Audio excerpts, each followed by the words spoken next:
오늘 아침 우리에게 주시는 하나님의 은혜의 말씀은 사무엘상 13장 1절로 14절까지의 말씀입니다. 다 같이 합독하도록 하겠습니다. 사울이 왕이 될 때 40세라 그가 이스라엘을 다스린 지 2년에 이스라엘 사람 3천을 택하여 그 중에서 2천은 자기와 함께 믹마스의 베델산에 있게 하고 1천은 요나단과 함께 베냐민 기브아에 있게 하고 남은 백성은 각기 장막으로 보내니라. 요나단이 게바에 있는 블레셋 사람의 수비대를 치매 블레셋 사람이 이를 들은지라. 사울이 온 땅에 나팔을 불어 이르되 히브리 사람들은 들으라 하니 온 이스라엘이 사울의 블레셋 사람의 수비대를 친 것과 이스라엘이 블레셋 사람의 가증이 여김이 되었다함을 듣고 길갈로 모여 사울을 쫓으니라. 블레셋 사람이 이스라엘과 싸우려 하여 모였는데 병거가 3만이요 마병이 6천이요 백성은 해변의 모래같이 많더라. 그들이 올라와서 벳아웬 동편 믹마스에 진침해 이스라엘 사람들이 위급함을 보고 절박하여 굴과 수풀과 바위 틈과 은밀한 곳과 웅덩이에 숨으며 어떤 히브리 사람들은 요단을 건너 갓과 길르앗 땅으로 가되 사울은 아직 길갈에 있고 그를 쫓은 모든 백성은 떨더라. 사울이 사무엘에 정한 기한대로 이레를 기다리되 사무엘이 길갈로 오지 아니하매 백성이 사울에게서 흩어지는지라. 사울이 가로되 번제와 화목 제물을 이리로 가져오라 하여 번제를 드렸더니 번제에 드리기를 필하자 사무엘이 온지라. 사울이 나가 맞으며 문안하매 사무엘이 가로되 왕이 행한 것이 무엇이뇨. 사울이 가로되 백성은 나에게서 흩어지고 당신은 정한 날 안에 오지 아니하고 블레셋 사람은 믹마스에 모였음을 내가 보았으므로 이에 내가 이르기를 블레셋 사람은 나를 치러 길갈로 내려오겠거늘 내가 여호와께 은혜를 간구치 못하였다 하고 부득이하여 번제를 드렸나이다. 사무엘이 사울에게 이르되 왕이 망령되이 행하였도다. 왕이 왕의 하나님 여호와께서 왕에게 명하신 명령을 지키지 아니하였도다. 그리하였더라면 여호와께서 이스라엘 위에 왕의 나라를 영영히 세우셨을 것이오늘 지금은 왕의 나라가 길지 못할 것이라. 여호와께서 왕에게 명하신 바를 왕이 지키지 아니하였으므로 여호와께서 그 마음에 맞는 사람을 구하여 그 백성의 지도자를 삼으셨느니라 하고. 하나님의 말씀입니다. 오늘 본문 말씀을 보시면 제일 인상 깊은 대목이 12절이라고 할 수 있습니다. 부득이하여 번제를 드렸나이다. 우리도 살아가면서 이렇게 말하고 행동할 때 얼마나 많은지 모릅니다. 부득이해서 그렇게 하였다. 불안한 일들을 당할 때 우리가 그 불안을 어떻게 해결할 수 있을 것인가? 어떻게 신앙적으로 불안을 떨쳐낼 수 있을까? 이 사울이 직면한 문제는 바로 우리가 매일의 삶 속에서 종종 직면하는 그런 일반적인 상황이라고 할 수 있습니다. 우리를 불안하게 하는 삶의 요소들이 얼마나 많이 있는지 모릅니다. 그런데 그때마다 우리가 상황들을 얘기하면서 부득이 어쩔 수 없이 그렇게 했다 하면서 하나님께서 기뻐하신 대로 우리가 행동하지 못할 때가 참 많이 있다는 것이죠. 여기서 이 사울이 겪었던 이 실패는 우리의 실패와 매우 흡사하다 이렇게 할 수 있습니다. 사울을 반면 교사로 삼아서 우리가 어떻게 불안을 해소하고 해결하고 하나님의 뜻대로 순종할 수 있을까 이것을 배울 수 있게 되기를 간절히 바랍니다. 13장 1절을 보시면 사울이 왕이 되었을 때가 40세입니다. 그리고 2년이 지났습니다. 사람들 가운데서 3,000명을 선발해서 2,000명은 사울과 같이 있게 하고 그리고 1,000명은 자기 아들 요나단과 함께 한 요새를 지키도록 합니다. 그런데 요나단이 블레셋 사람의 수비대를 공격했습니다. 그래서 그것이 빌미가 되어서 나라들 간의 전쟁이 벌어지게 됩니다. 근데 블레셋이 이스라엘을 침공하게 되는데 5절을 보시면 병거가 3만이요 마병이 6천이다 이렇게 말했습니다. 어마어마한 군사들이 최고의 무기를 가지고 이스라엘을 공격하기 시작한 것입니다. 그런데 그들을 대적하는 이스라엘의 무기는 무엇이었는가? 22절을 한번 보시기 바랍니다.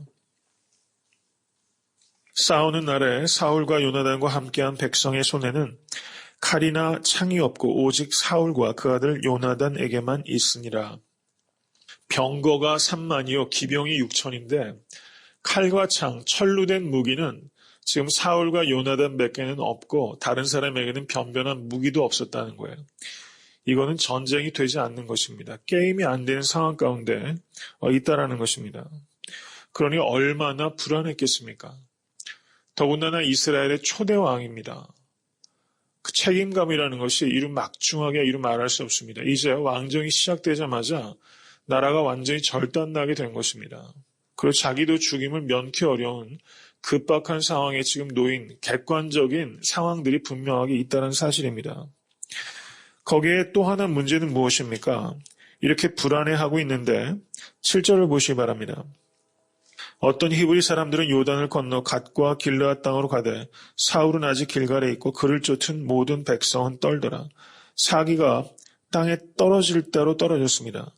그리고 8절을 보시면 사울이 사무엘의 정한 기한대로 7일을 기다렸습니다. 사무엘이 길갈에 오지 아니하매 백성이 사울에게서 흩어지는지라. 이제 모였던 사람들이 두려워하는 단계를 떠나서 군사들이 흩어지기 시작했습니다.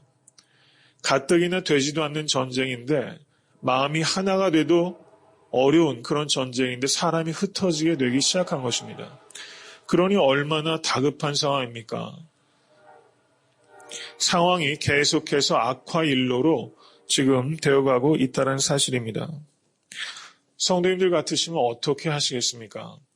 이 군사들의 마음을 어떻게든 다잡아서 좀 일치 단결해서 뭔가 좀 회복이라도 해봐야 되지 않겠습니까? 그래서 사울이 이야기한 것이 부득이했다라는 겁니다. 부득이했다. 소위 말해서 특단의 조치가 필요하다 이런 말 하지 않습니까? 임기응변이 필요한 그런 순간이 되었다고 사울은 판단한 것입니다. 그래서 어떻게 합니까? 사실상 일주일은 기다린 것이죠. 그런데 일주일이 딱 되자마자 곧바로 사울이 한 것은 사무엘의 역할을 대신해서 자기가 제사장이 되어서 하나님 앞에 제사를 드리게 된 것입니다. 여기에서 문제가 발생하게 된 것입니다. 우리는 부득이한 경우가 우리에게도 있는데 그때 우리가 하나님의 방법을 택할 것인가 아니면 인간적인 방법을 그때 활용할 것인가 이 두 가지 선택 가운데 사실은 우리도 매번 놓이게 된다는 것이죠. 그런데 사울이 10절을 보시기 바랍니다. 참 안타까운 것은 번제 드리기를 필하자마자 사무엘이 도착했다는 것입니다. 조금만 더 기다리면 되는 것을 사실 우리의 문제는요. 전혀 안 기다리는 게 아니라 조금 더 기다리지 못하는 데 문제가 있는 거예요. 조금만 더 기다리면 되는데 그걸 못해서 조급해져서 불안하게 되면 조급해집니다. 그리고 조급해지면 시야가 좁아져요. 넓게 보질 못합니다. 객관적으로 보질 못합니다. 그래서 빨리빨리 하려다가 문제를 훨씬 복잡하고 어렵게 만들게 되는 것이죠. 지금 이런 문제가 있었다는 것입니다. 그런데 사무엘이 뭐라고 말합니까? 13절 보세요. 사무엘이 사울에게 이르되 왕이 망령되이 행하였도다. 왕이 왕의 하나님 여호와께서 왕에게 명하신 명령을 지키지 아니하였도다. 그리하였다면 여호와께서 이스라엘 위에 왕의 나라를 영영히 세우셨을 것이오늘. 지금은 왕의 나라가 길지 못할 것이라. 여호와께서 왕에게 명하신 바를 왕이 지키지 아니하였으므로 여호와께서 그 마음에 맞는 사람을 구하여 그 백성의 지도자를 삼으셨느니라 하고. 사울이 지금 사무엘을 기다리지 못하고 제사를 드린 그 대가로서는 너무 가혹하다 싶을 정도로 지금 큰 징계를 받게 되는 것이죠.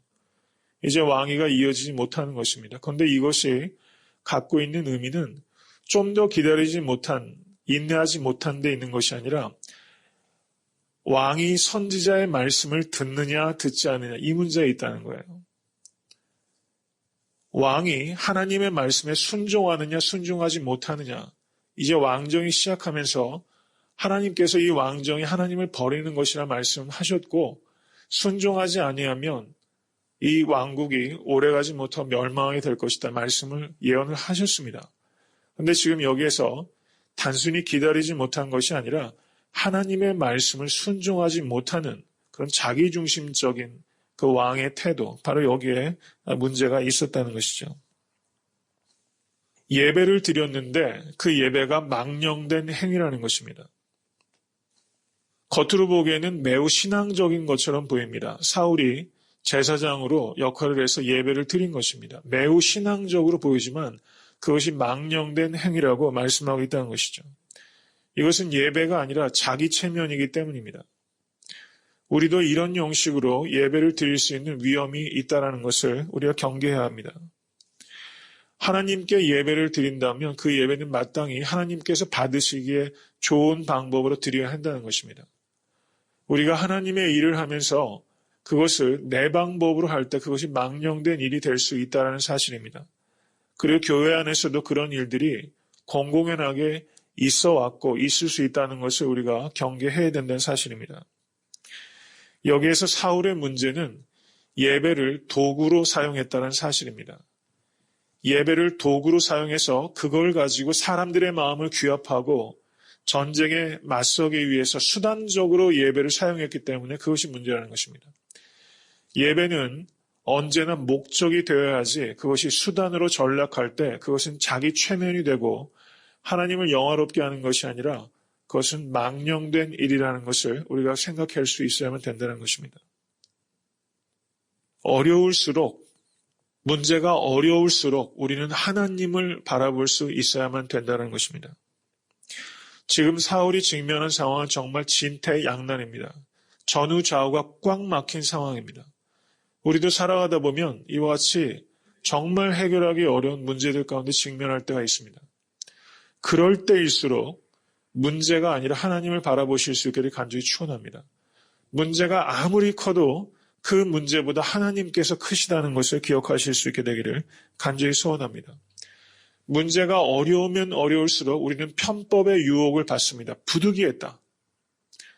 편법의 유혹을 받습니다. 그런데 정말 그 문제를 해결하는 정도는 문제가 어렵고 혹독하면 혹독할수록 기본으로 돌아가는 겁니다. 기준으로 돌아가는 것입니다. 어려울수록 기본에 충실하고 기준으로 돌아가면 그 문제가 해결되는 것입니다. 그러면 우리가 어려울 때 돌아가야 될 최고의 기본은 뭐냐? 그것은 예배입니다. 내가 병들고 사업이 어렵고 여러 가지 자녀들의 문제 그리고 세상사 여러 가지 문제들이 있을 때 그럴 때 우리가 돌아가야 될 최고의 기본의 자리는 예배의 자리요, 기도의 자리요, 배움의 자리라는 것을 기억하실 수 있게 간절히 축원합니다. 기본이 회복되면 문제가 돌파가 된다는 사실입니다.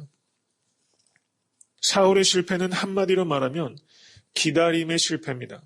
기다린다는 것은 하나님께 맡긴다는 것입니다. 하나님께 온전히 맡길 때 우리는 기다릴 수 있다는 사실입니다. 그러면 하나님께 맡긴다는 것은 어떤 의미입니까? 그것은 내가 할 수 있는 방법을 다 동원해서 문제를 해결하다가 안 돼가지고 그 다음에 하나님께 맡기는 것은 그것은 맡기는 거라고 얘기하지 않고 포기하는 거라고 얘기하는 거예요. 내 방법을 동원하고 그 뒤에 하나님께 의뢰하는 것은 이건 신앙행위가 아닙니다. 그러면 하나님께 맡긴다는 것은 무엇인가? 내 방법을 동원하기 이전에 하나님의 방법대로 하는 것을 맡긴다고 표현하는 것입니다. 우리는 포기할 때가 많이 있습니다. 포기하는 것이 아니라 내 방법 이전에 하나님께 맡길 수 있는 성도님과 제가 될 수 있기를 간절히 축원합니다. 시편 55편 2절을 보시면 내 짐을 여호와께 맡겨버리라. 너를 붙드시고 의인의 요동함을 영영이 허닥지 아니하시리로다. 이렇게 약속하셨습니다. 잠언 16장 3절에도 너의 행사를 여호와께 맡기라. 그리하면 너의 경영하는 것이 이루리라. 아멘. 이렇게 말씀하셨습니다. 우리도 시시때때로 불안에 직면하게 됩니다. 그러나 아무리 불안해도 하나님보다 앞서서는 안 된다는 것입니다. 불안할 때에도 하나님께서 나를 앞서가실 수 있도록 내어드릴 수 있는 성도님 되실 수 있게 간절히 축원합니다. 우리가 불안하면 사탄이 우리에게 주는 마음은 이겁니다. 부득이하지 않느냐? 한번 네가 해봐. 이게 바로 사탄의 음성이에요. 부득이하지 않느냐? 그때 그 음성을 잠잠케 하시고 하나님께서 먼저 행하실 수 있도록 길을 내어드리고 기본과 기준으로 돌아가실 수 있는 성도님 되실 수 있게 간절히 축원합니다. 그러면 그 문제가 돌파될 줄로 믿습니다.